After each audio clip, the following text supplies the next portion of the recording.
Buenos días a las personas que nos acompañan hoy desde el Zoom y los que nos están viendo por el Facebook Live de la Academia Nacional de Ciencias.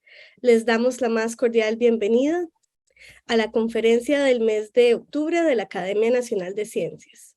A continuación, el presidente de la Academia, el doctor Walter Fernández, les va a presentar a nuestro conferencista de hoy. Saludos cordiales a todas las personas que nos acompañan. La Academia Nacional de Ciencias, Costa Rica, les da la más cordial bienvenida a la conferencia de hoy. Le agradecemos al doctor Felipe Mora Bermúdez haber aceptado nuestra invitación para impartirlo. El doctor Mora Bermúdez se graduó del bachillerato en biología en la Universidad de Costa Rica, donde también inició la maestría en genética humana, de la cual completó todos los cursos y dio los primeros pasos para la tesis. Obtuvo la maestría en biología celular y molecular en la Universidad de Heidelberg, en Alemania. La tesis trató sobre la bioquímica de las proteínas cromosómicas. Su doctorado lo realizó en el Programa Internacional de Doctorado en el Laboratorio Europeo de Biología Molecular, con sede en Heidelberg, conjuntamente con la Universidad de Heidelberg, Alemania. Su trabajo doctoral fue sobre la dinámica y condensación de los cromosomas durante la división celular. Desde entonces, es investigador en el Instituto Max Planck de Biología Celular y Genética en Dresde e investigador colaborador en el Instituto Max Planck de Antropología Evolutiva en Leipzig, ambos en Alemania. Ha participado en investigaciones y publicado con el profesor Svante Pääkkönen, quien recibió el Premio Nobel de Fisiología o Medicina 2022. Sus proyectos de investigación han sido sobre neurobiología del desarrollo, centrados en estudiar la proliferación y diferenciación de las células madre que dan origen a la corteza cerebral. Su proyecto de investigación actual es comparar esas células madre entre diferentes especies de grandes primates, como chimpancés, neandertales y humanos modernos, buscando indicios de lo que nos hace humanos. Fue reconocido con el Premio Nacional de Ciencia Clodomiro Picado Toay de Costa Rica.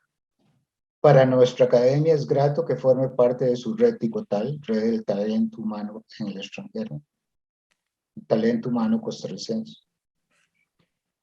Además de un gran número de publicaciones científicas, también ha publicado artículos de divulgación y opinión, publicados en diversos medios nacionales e internacionales, sobre temas como la evolución y la fertilización in vitro, y ha colaborado desde hace una década con Iniciativa INARI de la Organización Mundial de la Salud para crear libros de textos científicos actualizados y gratuitos para instituciones de enseñanza e investigación en países de bajos ingresos.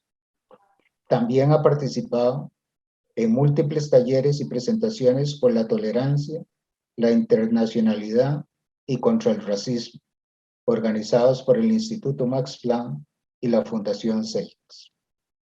Es un gusto tener con nosotros al doctor Mora Bermúdez, a quien le solicitamos, por favor, iniciar su presentación. Bueno, es un gran placer estar acá con todos ustedes para conversar un poco sobre diferencias en la división de células madres cerebrales entre seres humanos modernos y neandertales, aunque también voy a mencionar un poco a los chimpancés.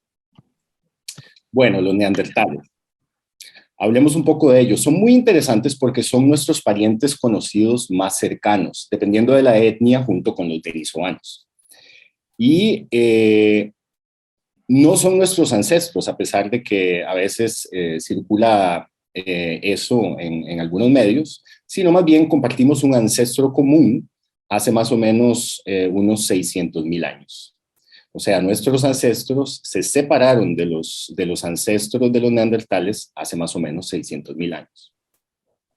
Están extintos desde hace unos 40,000 años, pero antes de esa extinción hubo cruces con nuestros antepasados y nos dejaron un pequeño porcentaje, dependiendo de la persona y de la etnia, entre un 1 y un 4% de herencia de ADN neandertal, lo cual es muy interesante, ¿no? Tenemos todos nosotros, o la mayoría de nosotros, un porcentaje de ADN proveniente de los neandertales.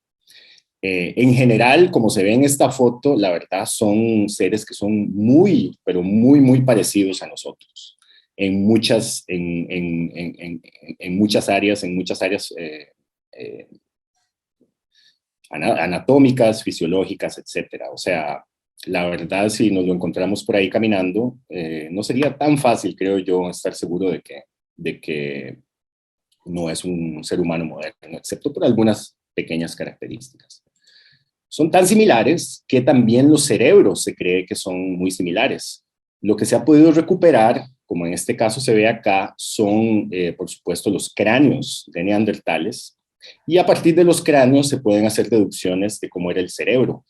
Y tanto los cráneos como el cerebro se ha visto que eran probablemente muy, muy similares, con algunas pequeñas diferencias. Por ejemplo, el cráneo y el cerebro probablemente neandertal era un poco más alargado en el eje anteroposterior, mientras que el cráneo de los seres humanos modernos era un poco más globular, por decirlo así. Bueno, y hablando de cerebros, ahora vamos a hablar de una parte del cerebro que se llama el neocórtex. El neocórtex o la neocorteza es la parte del cerebro más grande y que envuelve más o menos como una capucha el resto de las partes del cerebro. Es una parte que está muy involucrada en las habilidades cognitivas de un organismo. Y entonces, claro, es muy importante para nosotros porque está involucrado, por ejemplo, en el razonamiento, el lenguaje, en memoria, etcétera. Y todas estas son cosas que forman una parte central de lo que nos hace humanos, de la experiencia humana, y por eso el neocórtex es tan importante para los investigadores. Ok, ahora hablando del desarrollo embrionario, aquí tenemos un embrión de mamífero, en este caso es un embrión de ratón, pero en estas edades tempranas, estos son 10 días después de la fecundación. En estas etapas tempranas, los embriones de mamíferos son muy, muy similares entre todos. Y aquí tenemos, por ejemplo, la parte que va a dar origen al cerebro, y al frente la parte que va a dar origen al neocórtex. Si hacemos una sección sagital de este cerebro, lo vemos así, podemos incluso ver, y si enfocamos un poco, podemos incluso ver las células que conforman, que le dan forma y que son parte de este cerebro en crecimiento, y en este caso del neocórtex en crecimiento, de la corteza cerebral en crecimiento. En esta etapa se le llama el neuroepitelio, y como podemos ver, aquí hay células que son células madre embrionarias del cerebro llamadas progenitores apicales. Son células con una morfología muy interesante, muy elongadas, se estiran desde la superficie apical hasta la lámina basal. Se les llama progenitores apicales porque la mayoría, como se puede ver en este dibujo, que es una representación, ojalá no muy tosca, de estas células que les mencioné anteriormente, del neuroepitelio. Y una característica muy interesante de estas células es que se dividen, de estas células madre embrionarias llamadas progenitores apicales, se dividen muy cerca de la superficie apical, y por eso reciben este nombre de progenitores apicales.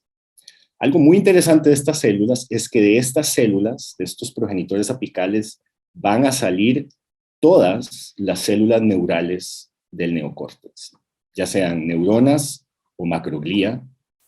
El origen está en estos progenitores apicales. Y más o menos la forma, de manera resumida, en que esto ocurre es que los progenitores apicales van a proliferar y van a dar origen a progenitores basales, que se dividen en compartimentos más basales del neuroepitelio, y en este caso de la pared cortical en desarrollo. Y de estos progenitores basales se van a generar ya las neuronas, y estas neuronas son las que van a dar origen a las 6 capas canónicas neuronales del neocórtex ya cuando está desarrollado. Ok, entonces, para esta charla nos vamos a concentrar más que todo en estos progenitores apicales, en estas células madre que dan origen a todo el resto de células neurales del neocórtex.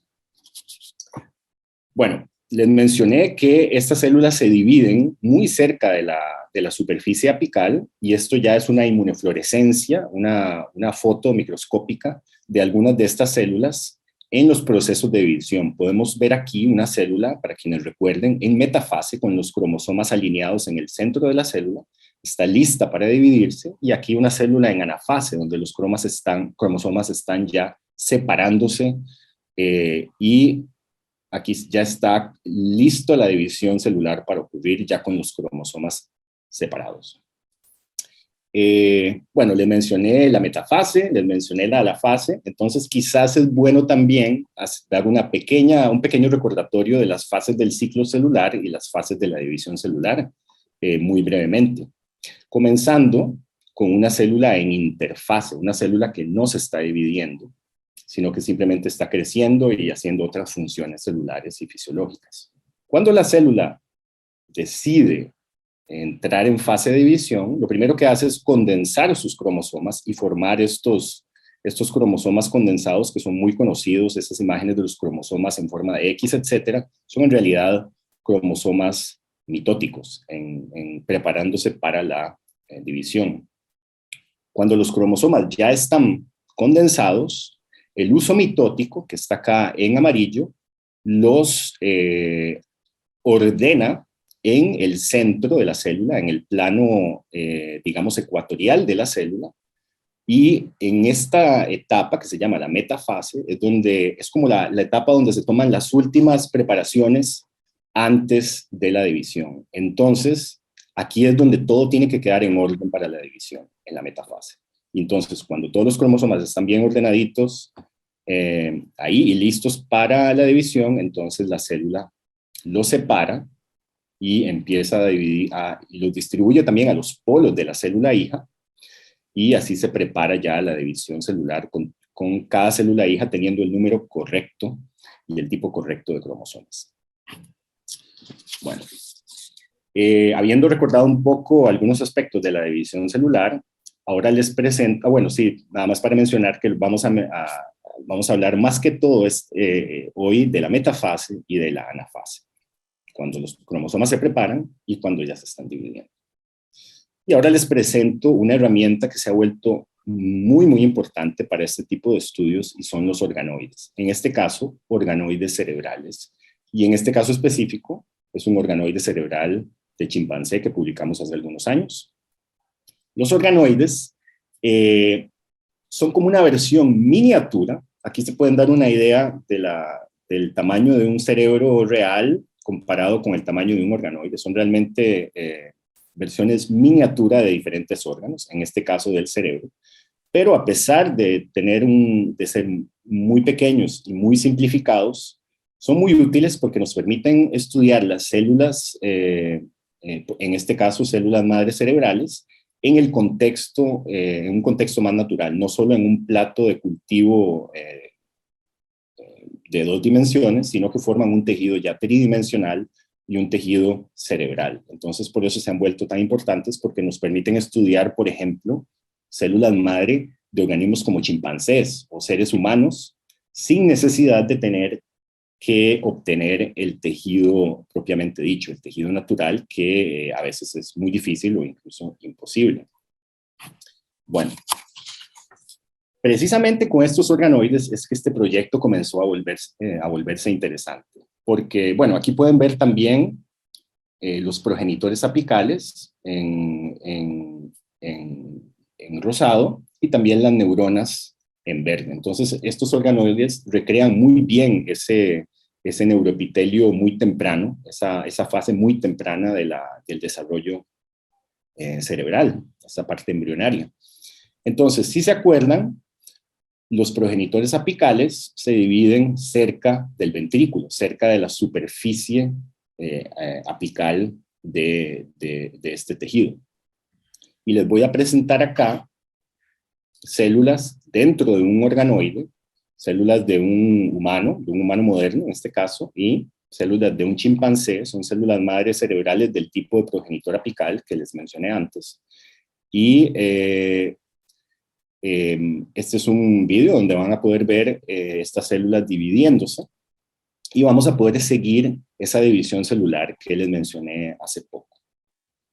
Como les digo, esta es una célula humana, esta es una célula chimpancé, están en un estado de profase, están condensando sus cromosomas, y vamos a ver ahora cómo estas células comienzan a ordenar los cromosomas en el plano central de la célula. Por ejemplo, acá ya ven que las células están con los cromosomas ordenados en el plano ecuatorial de la célula, y en amarillo es cuando es la representación de la metafase, esa última fase de preparación, y vamos a ver cómo las células siguen en metafase, y la célula chimpancé ya entra en anafase o en separación de cromosomas, mientras que la célula humana todavía no.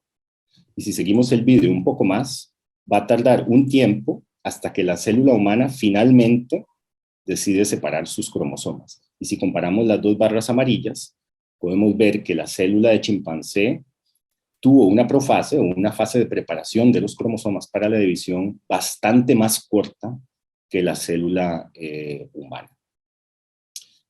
Y para ponerlo ya en términos de mediciones, pues aquí tenemos los resultados de células humanas, del neocórtex y de los organoides, y de células de simios, en este caso de chimpancé y de orangután, y podemos ver que en promedio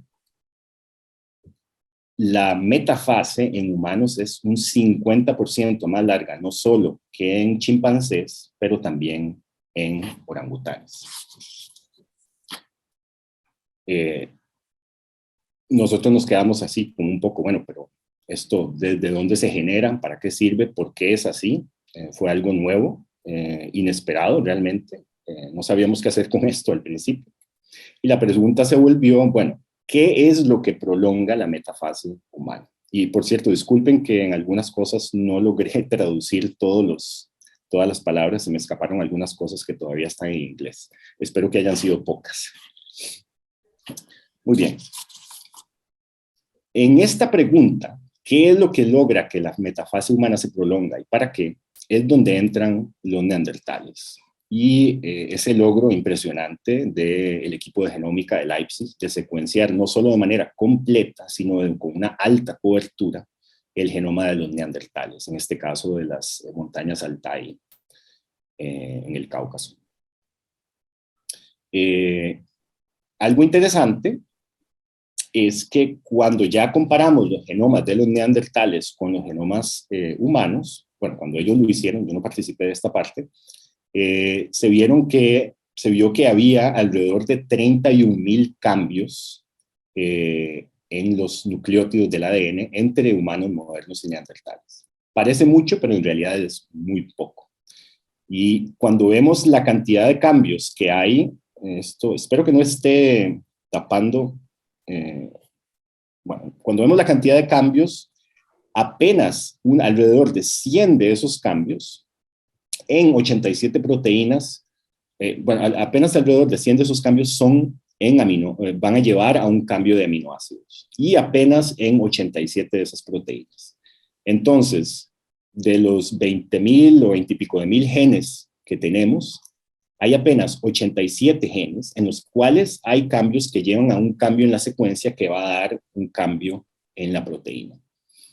Entonces, los aminoácidos son los bloques de construcción de las proteínas, y a su vez las proteínas son bloques muy importantes de construcción de nuestro cuerpo. Entonces, un cambio en un aminoácido puede ser muy importante y puede llevar a algún cambio en la fisiología celular o en la fisiología en general de los tejidos y órganos. Entonces, claro, con este resultado, la primera pregunta que surgió es, bueno, ¿cuál es la importancia de estos cambios, ¿no? O sea, ¿cuál es la función que esos cambios podrían tener, no solo a nivel genómico del ADN, pero si ya llevan a alguna consecuencia en la biología celular, en la fisiología del organismo. Y en este caso, 3 de esos genes con cambios en la secuencia que llevan a cambios en la secuencia de aminoácidos resultaron para mí muy interesantes porque son genes que están involucrados en la mitosis, en la separación de los cromosomas que les presenté antes. Y además de eso, una segunda característica muy interesante es que están muy activos en las zonas germinales del neocórtex en desarrollo, de la corteza cerebral en desarrollo, el proceso que les presenté un poco antes.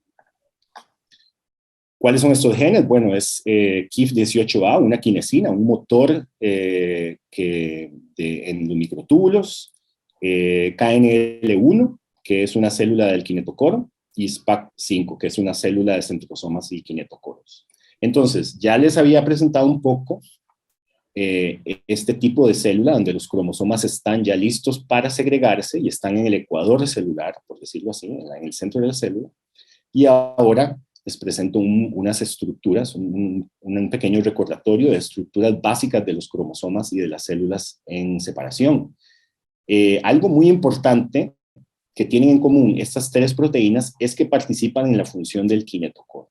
¿Qué es el kinetocoro? El kinetocoro es una estructura que se forma sobre los cromosomas y es el punto de contacto donde estos brazos moleculares conformados por microtúbulos que salen de uno de los polos de la célula, del centrosoma, van a contactar cada lado del cromosoma duplicado y en el momento correcto van a ayudar a separar esos cromosomas y a enviarlos a los polos celulares, y entonces en este plano la célula se va a dividir y así cada célula puede tener el número correcto de cromosomas y el tipo correcto de cromosomas.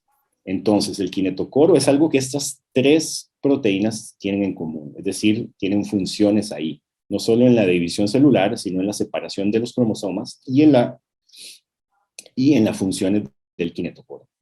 Entonces, bueno, si estas proteínas participan en el kinetocoro y en la división celular, pues algo que se nos ocurrió es que tal vez tienen algo que ver con la prolongación de las metafase que les presenté anteriormente. Esa metafase que en seres humanos dura más tiempo que en otros primates, por ejemplo, chimpancés y orangután. Entonces nos dijimos, bueno, tenemos esa prolongación, tenemos estas 3 proteínas involucradas que cambian entre neandertales y seres humanos, tal vez tienen algo que ver. Veamos un poco estas proteínas en un poquitito más de detalle. Esta es una representación lineal simplificada de esas 3 proteínas con los cambios en aminoácidos marcados acá.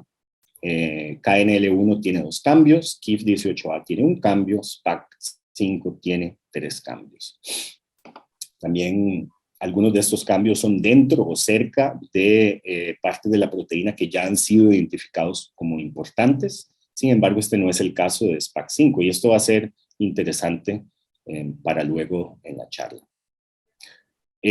Algo que nos pareció muy interesante, a mí me pareció muy interesante, es que estos aminoácidos, por ejemplo, en humanos, y aquí comparado con otros organismos, en el caso de denisovanos, chimpancés, ratones, realmente este juego de aminoácidos parece ser único en los humanos modernos. Por ejemplo, aquí esta arginina en los humanos modernos, en esa misma posición en neandertales, chimpancés, ratones, pero también en otros organismos, cetáceos, aves, reptiles, etcétera, siempre existe una histidina en esa posición. Y lo mismo pasa con los otros 6 cambios. Entonces, este grupo de 6 cambios en aminoácidos realmente es específico de los seres humanos modernos, esa combinación. Y eso, pues, nos pareció muy interesante también. Es algo realmente que surgió desde que nuestros ancestros se separaron desde los neandertales.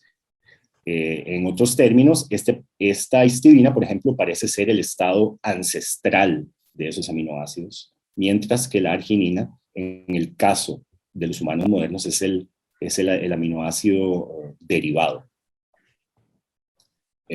Bueno, conociendo ya un poco más estas proteínas y algunas de sus características, la pregunta fue, bueno, ¿cómo hacemos para estudiar células madres cerebrales neandertales o neandertalizadas?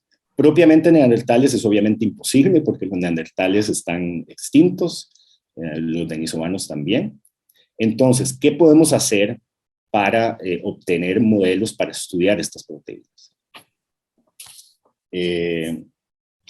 Bueno, entonces ya simplificando un poco la imagen anterior, es muy interesante que los neandertales y denisovanos comparten los mismos aminoácidos que tienen los ratones. Y los ratones son un modelo biológico para estudios biológicos muy conocidos.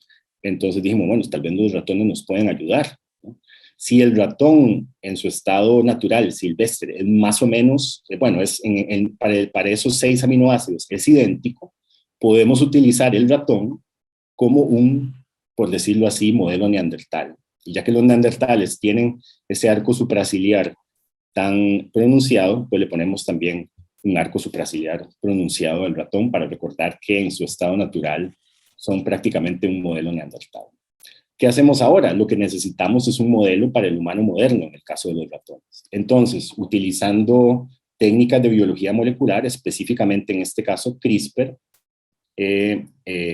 obtuvimos ratones humano modernizados o modernizados. CRISPR es una herramienta que simplemente nos ayuda a cortar y pegar ADN de manera a traer un pedazo de ADN que queremos reemplazar en el genoma y así con esta herramienta quitar el pedazo que está ahí y poner un pedazo nuevo. Y esto nos ayudó a cambiar el ADN que codifica para esos 6 aminoácidos y obtener este ratón modernizado, por decirlo así.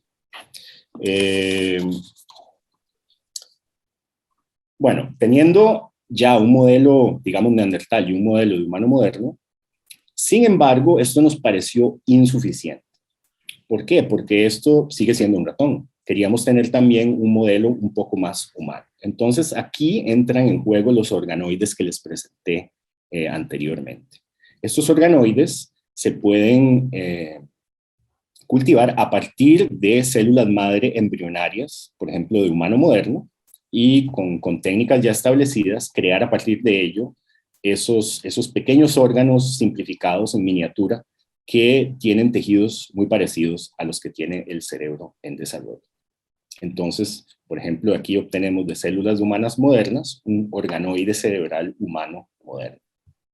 Ahora, utilizando las mismas herramientas, lo que podemos hacer es, a través de esta tijera molecular que se llama CRISPR, pues obtener células madre embrionarias neandertalizadas a partir de las cuales lograr un organoide cerebral neandertalizado con su surco supraciliar también, para recordar que esta es una herramienta para tener un modelo neandertalizado, por decirlo así. Bueno, entonces, ya teniendo estas herramientas, la primera pregunta fue, bueno, ¿habrá entonces diferencias entre la metafase neandertal y la metafase moderna? Es decir, ¿habrá entonces diferencias entre la duración de esta fase de preparación para la división celular entre humanos modernos y neandertales, al igual que la hay entre humanos modernos y chimpancés y orangutanes? Entonces, lo que hicimos fue, pues, medir la duración de esas divisiones celulares, de esas metafases, en ratones neandertalizados, en ratones naturales, que son más o menos un modelo de neandertal, y en ratones modernizados, por decirlo así, donde cambiamos esos pedacitos de ADN para que tuvieran para que produjeran en su momento los aminoácidos de humano moderno. Y la respuesta es que sí. Cuando medimos la metafase de los ratones con los aminoácidos modernizados, la metafase dura más o menos 20% más en esos progenitores apicales, en el contexto del tejido, que los ratones naturales, por decirlo así, que son el modelo neandertal. Ahora, algo muy interesante fue que no todos esos 6 aminoácidos en esas 3 proteínas eran necesarios para provocar este efecto. Con solo los aminoácidos en KIF18A y en KNL1, esos 3 aminoácidos en 2 proteínas, obtenemos una prolongación de la fase bastante similar. Sin embargo, ambos son necesarios para obtener esa prolongación significativa. Entonces, ya resumiendo, los aminoácidos en KIF18A y en KNL1, 2 en KNL1 y 1 en KIF18A, parecen ser los responsables de la prolongación de la metafase en humanos modernos, comparado no solo con chimpancés y orangutanes, pero también con modelos de Neandertal. Ahora bien, ¿qué pasa? Bueno, esto está un poco mal hecho, disculpen. ¿Qué pasa con el modelo ya propiamente más humano? Es decir, con los organoides, ya sea los organoides de humano moderno o los organoides neandertales. Entonces hicimos lo mismo, medimos las metafases, la duración de esas metafases en el humano moderno, que es el control, y en los progenitores apicales dentro de organoides neandertalizados. Como ya sabíamos que solo KIF18A y KNL1 son los necesarios para eso, lo medimos en organoides modificados para solamente estos 2 aminoácidos y obtuvimos también, pero en reverso, el mismo efecto, pero en reverso, que en las células neandertalizadas hay una reducción en la duración de la metafase de alrededor de un 20%. Lo cual, pues, la verdad, confirma muy bien el resultado en ambas direcciones, ¿no? Cuando hay una modernización, como el caso de los ratones, hay una prolongación de la metafase. Cuando hay una neandertalización o arcaización, hay una reducción en la duración de la metafase. Entonces, para hacer un pequeño resumen de esta parte hasta ahora, a pesar de que los neandertales son tan parecidos a nosotros y nos separamos de sus ancestros hace tan pocos años, comparados, por ejemplo, con los otros simios, en este caso un bonobo, en el caso de estos 6 aminoácidos y en el caso de la duración de la metafase, los neandertales son más parecidos a los simios y los humanos modernos tienen esa distinción, esa característica ya específica de tener una metafase prolongada. Bueno, tenemos una prolongación de la metafase, pero ¿y qué importa? ¿Cuál es la importancia de tener una metafase prolongada? Si es que hay alguna importancia, que no sabemos. Entonces la pregunta, por supuesto, se vuelve, ¿hay alguna consecuencia? ¿Y cuál es la consecuencia celular o fisiológica de tener una metafase prolongada? De tener una fase donde los cromosomas están siendo preparados para la división que está más prolongada. ¿Por qué este cambio en la secuencia codificante de 6 aminoácidos logró establecerse en prácticamente todos los seres humanos modernos? ¿Fue alguna ventaja? ¿O obtuvimos con eso alguna mejoría o algún tipo de cambio que nos ayudó en determinado momento como especie o algo así, o como individuo?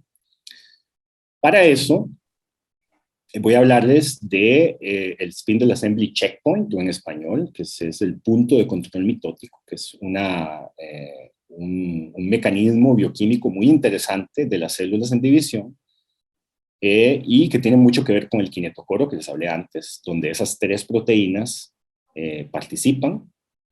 Y en resumido,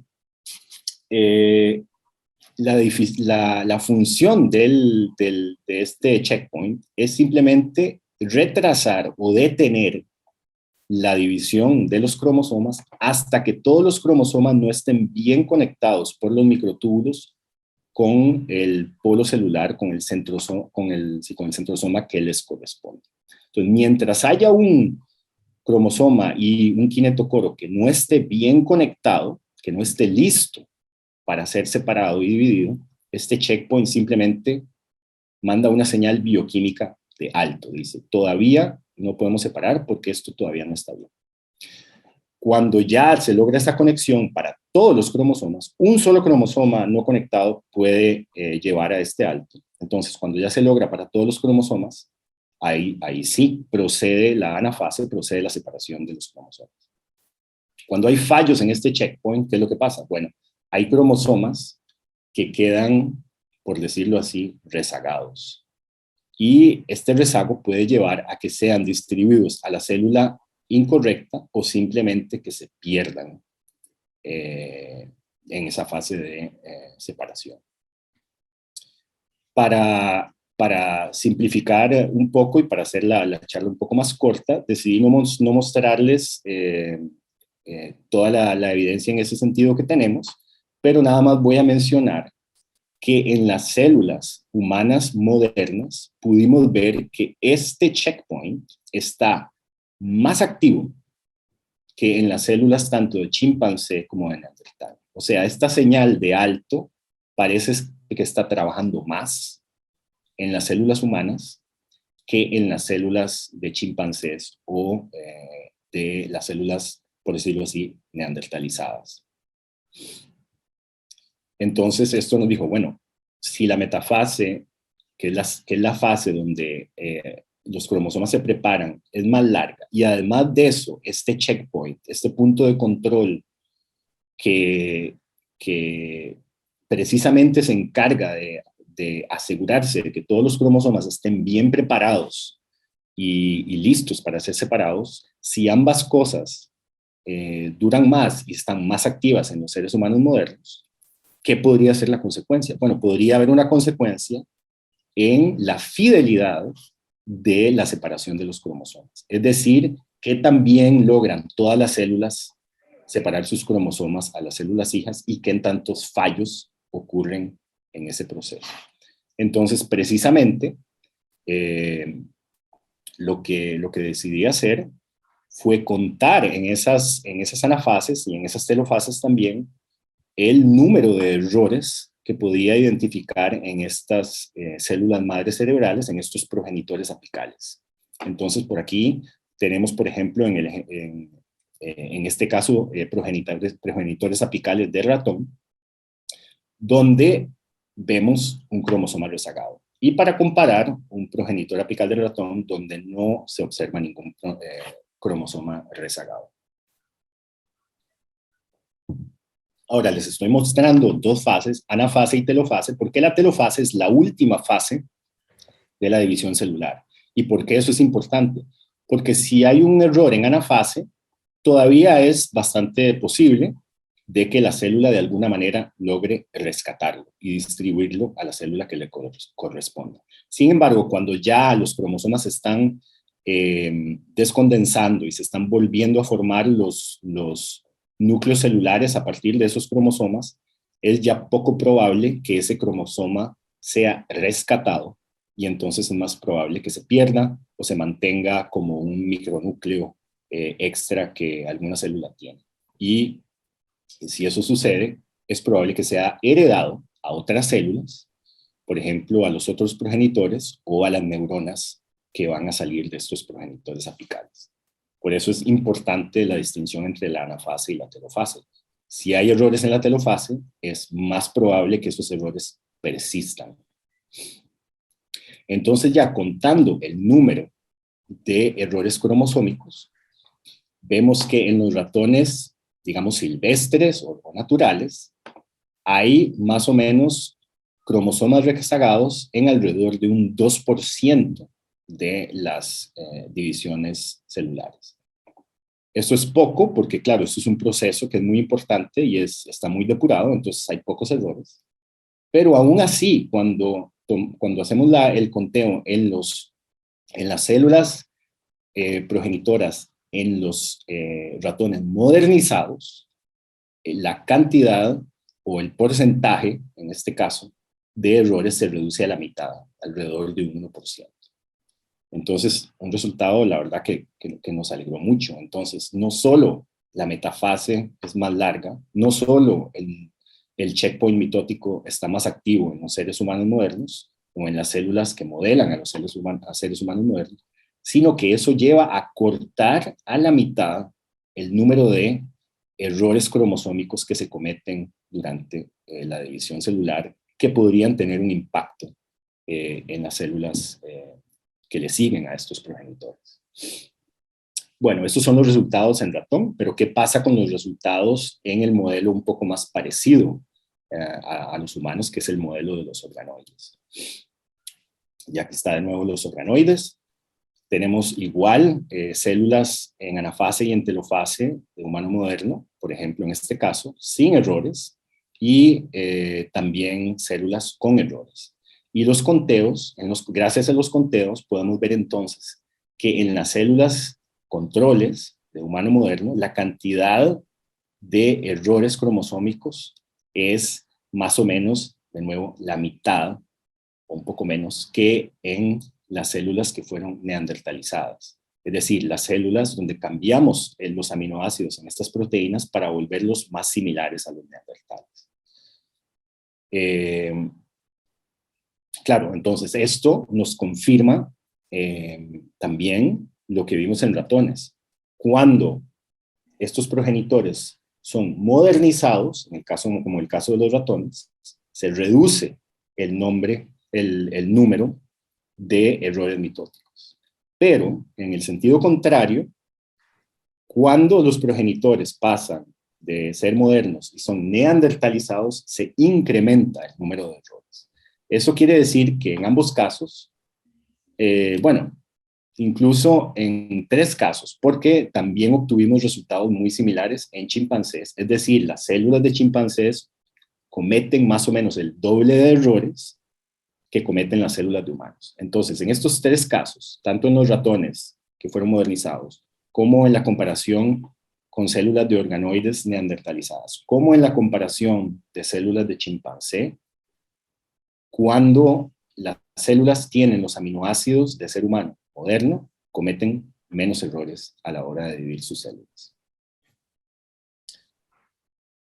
Entonces, en resumen, ¿qué pasa en general?